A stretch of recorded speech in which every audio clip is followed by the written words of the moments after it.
How to join someone on Roblox without being friends with them. So first and foremost, open your Roblox and make sure you are logged in.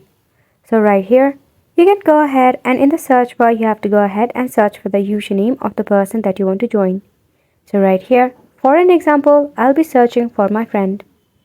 At the bottom, you will see username in people. You certainly have to go ahead and tap on the option and wait for the options to load.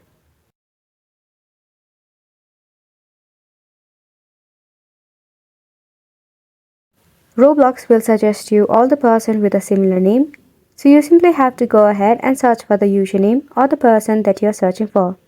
So right here, at the first is my friend. Tap on their profile to open in the full mode. So right here, to add friend or join them, without adding them as a friend, you have to go ahead and select the option of the three dot at the top of the screen. So right here, you will see the option of follow. You simply have to go ahead and tap on it. Now once you do that, you'll be able to be friend with the person without actually adding them. Isn't it simple?